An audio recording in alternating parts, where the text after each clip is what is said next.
ගුලි කඩ ගන්න ක්‍රමයක් තියෙනවා. මගේ ක්‍රමය මේක. මෙහෙම රොටිය ගත්තා. මෙහෙම අතින් මෙහෙම ඇඟිලි වලින් මෙහෙම කරකැවුවා. කරකවලා මෙහෙම කවුලක් කරගන්නවා. මේ තද කරා. මොන ගුලිය. මේක ලස්සනට වෙනවා විනාඩි 10ක් තියුවට පස්සේ. මේක පිපෙනවා තමයි විනාඩි 10ක් තියුවට පස්සේ. මේ ඇඟිල්ලෙන් මෙහෙම ඇතුළට ඔබන්න ඕන. මේ ඇඟිලි වලින් උඩට උස්සන්න ඕන. මෙන්න මෙහෙම. මේ ඇඟිලි දෙකෙන් උඩට ඉස්සුවා. එහෙම උස්සලා අත මෙහෙම කරා. මෙහෙම දෙවුවා. තද කරා. තමන්ගේ ප්‍රමාණයක් තියෙනවා. ඒ ප්‍රමාණයට තද කරගත්තා. මට මේ පුරුදු නිසා මම ඩක් ගාලා කළා දාලා මේක හරි ලේසි. සමාන වෙනවා. දැන් මේවා ඉස්සරහ ගත්තා. මේ ටික ගත්තා.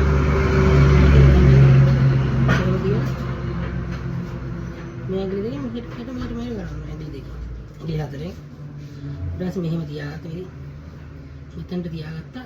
මෙතනින් ඇඟිල්ලෙන් මෙහෙම තද කරා. මේ ඇඟිලි දෙකෙන් තද කරලා දැම්මා. ගුලි කැටුවා නිකන්. උන්නෝක හැරි ලේසි. අතර ඉස්සරහ තේල් ටික අතේ ලාවට ගාගෙන ඕනේ. නැත්නම් හැලෙනවා. මේ ඇඟිලි දෙකෙන් මෙහෙම තද කරා. මේ ඇඟිලි දෙක තද කරා. බෝලේ ලස්සනට ගැලෙනවා. කිසිම අවුලක් නැහැ.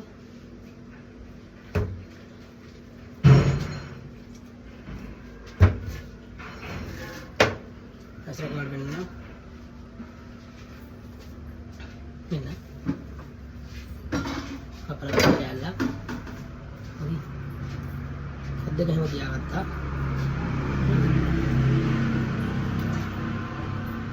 මේ ඇඟිලි දෙකේ මේ මහපට ඇඟිලි දෙකේ මෙහෙම නඩ කරනවා. ඉස්සරහට මෙහෙම ගත්තා. මෙහෙම කරුවා.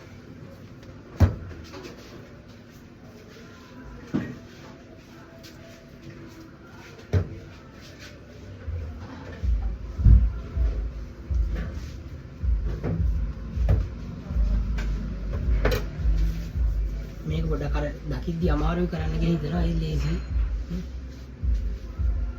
මෙහෙම මේ ඇඟිලි දෙකෙන් මෙහෙම කරද්දී ඇඟිලි හතරෙන් මේ ඇඟිලි දෙකෙන් මෙහෙම යට රොබනවා. මොකක්ද ඇඟිලි දෙක. ඊට පස්සේ මෙහෙම කරා. ඇඟිලි දෙක. ගුලියන. සරලයි. ගන්න පුළුවන් ලේසියෙන්ම. සතියක් මේ වගේ කරලා බලන්න. මම අර කලින් වීඩියෝ එකේ රොටි ගහන විදිහට මේක කරලා බලන්නකෝ.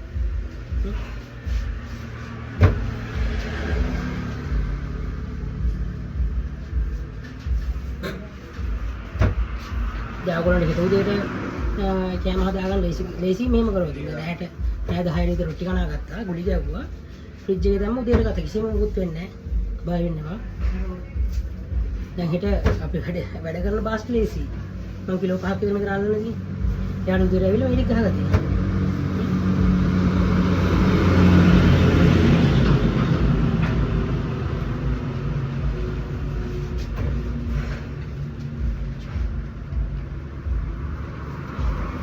බලන්න ඔක්කොම ඇවිල්ලා තියෙන කොහොමද මේ කියලා.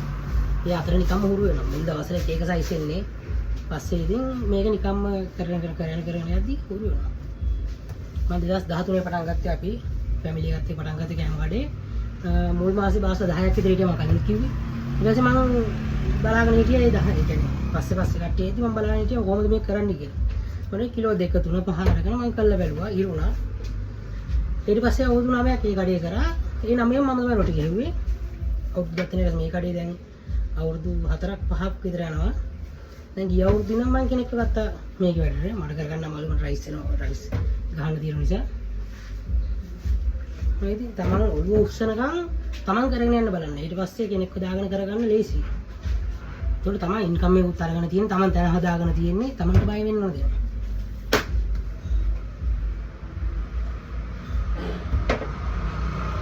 දැන් මට බය නැතුව මම මේක දැන් මම ඔයගොල්ලෝ කොට දැම්මනේ FB එකේ. ඒකනේ දැන් මට දැන් උත් කරගන්න බැරුව මට පාරක ගිහිල්ලා හරි පොඩි කැල්ලක් ගහගෙන හරි මට එලෝරටියක් මොන හරි විකුණලා ජීවත් වෙන්න පුළුවන්. මේක අස්සාව ඉගෙන ගත්තා පස්සේ අන්න ඒක වටිනාකම. මම කියන්නේ අපි කඩේට එන බාස්ට් කියන්නේ ඒගොල්ලන්ට වැඩි පටන් ගන්න. ඒගොල්ලෝ දන්න නිසා ඒගොල්ලෝ කම කරන්න පුළුවන්. ඉතින් ඒගොල්ලෝගේම ආසාවක් නෑ ගොඩක් මම බල දිනා ගොඩක් කට්ටිය කළා තියෙනවා අපේ කඩේට මේ වැඩ ආපු කට්ටිය ටික දවසයි කරන්නේ. ඒගොල්ලන්ට බැලන්ස් කරගන්න හැබැයි ඒගොල්ලන් තමයි ලේසිම. ඇයි ඒගොල්ලෝ කෙලින්ම ඒගොල්ලෝ පඩිය රුපියල් 4000 3500 3500ට රෙන්ට් එක 1000ක රෙන්ට් එකක් වෙන කඩයක් ගත්තා නම් අර 3500 1000ක් කපුත් 2500ක් ඉතුරුයි. ඒ 2500 500ක් කිමු කරන්ට් බිල දවසට. ඒ 500 කපුණාට පස්සේ 2000ක් ඉතුරුයි. අපි කියමු සේවකයෙක් ගත්ත කියලා උදව්වට ඒ කෑම හදන්න හරි මේ يعني අත් උදව්වට ටේබල් බලන්නේ එහෙම 1000ක් කියමුකෝ. ඒතර තව 1000ක් ඉතුරුයි. ඒ 1000 තමයි ලාභ වුණත් තියලා තියෙන්නේ. ඒතර අර ඔක්කොම කවර් වුණාට පස්සේ ඔළුවට කිසිම يعني බැරෑරුම් තමයි කියන්නේ. ඒතර රිස්ක් එකක් නැහැ. නැත්තම් මට මේක ගෙවන්න ඕනේ අරක ගෙවන්න තියෙනවා මේක ගෙවන්න තියෙනවා. දැන් මේකෙන් ඔක්කොම කවර් වෙද්දී මම එකෙන් බය නැතුව අපි කරගෙන ගියේ ෆැමිලි එකේම තමයි ඔක්කොම කරන්නේ. අම්මා තාත්තා නංගිලා දෙන්න ඉස්සෙල්ලා මම මේ වැඩේට උදව් කරනවා.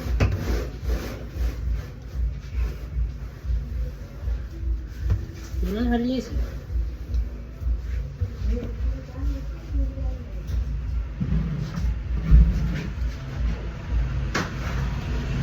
Mirip apa ini? Balaun ini. මේ ඇඟිලි දෙකෙන් ඇතුළට තද කරා. ඒ තද කරන ගමන් මේ ඇඟිල්ලෙන් උඩට උස්සනවා. මේ ඇඟිලි හතරේ. මේ ඇඟිලි දෙක තද කරන ඇතුළට මේ ඇඟිලි උඩට උස්සනවා. ඒක නිකන් මෙතන බෝලේ හැදුවේ ඒකත් මෙහෙම කරා. මාපට ඇඟිල්ල මේ ඇඟිල්ල අරගෙන තද කරාම උඩ යනවා. දැන් මට දැන් රෝල්ස් ගහන්න අපි ගන්න ලොකු ගුලිය. බලන්න දැන්. ඒ ලොකු ගුලිය මම හදන්නේ මට ඒක ගුලිය. ඒ ප්‍රමාණයට දැන් මේ ගුලිය හත්පසින් වෙනස්. ඒක මට මේ ගානෙත් ගහතේ සමානයි. මේක 50ක් වුණා මට 50ම ගාලා මේ ගාන තමයි. උන්වහන්සේ පස්සේ මේවක් ඇත්තෙම නෑ. ඔයගොල්ලෝ දෙයක් කරනවා නම් රෙස්ටොරන්ට් එකක් කරනවා නම් කෑම කඩයක් කරනවා නම් අනිවාර්යෙන් මේක ඉගෙන ගන්න ලේසි. බය නැතුව වැඩේ කරගන්න යන්න පුළුවන්. ඔයගොල්ලන්ට රයිස් ගහන හැටි කියලා දෙන්නම්, කොත්තු ගහන හැටි කියලා දෙන්නම්. ළඟදීම මට වැඩත් එක්ක පොඩක් අමාරුයි. දැන් ඊට උදේ පාන්දර මට වේරුවල යන්න තියෙනවා. ඉස්සෝ මාළුවා නම් මනම් ගේන්න. ඉතින් ඒත්දී ඔයගොල්ලෝ මගේ මේ වීඩියෝ එක කිල්ලුව නිසා රොටි යන දැන් 12යි වෙලාව. නැහැ 12යි. ඔයා හිතන්නකෝ දැන් රයිස් මම කීයක් ගහලාද කියලා දන්න කට්ටිය දන්නවා, දැකලා තියෙන කට්ටිය දන්නවා. ඉතින් එහෙම ගහලත් අතපහේ රිදෙනවා. ඒත් ඉතින් ඔයගොල්ලෝ ඉල්ලීමට අනිවාර්යයෙන් ඔයගොල්ලෝ මාව උඩ දැම්ම නිසා ඉතින් මම ඔයගොල්ලන්ට කියලා දෙන්න බෑ. දෙයක් ඇහුවට පස්සේ අනිවාර්යෙන් කෑම කඩයක් රෙස්ටොරන්ට් එකක් කරන්න හැටි මම හැමදේම කියලා දෙන්නම්.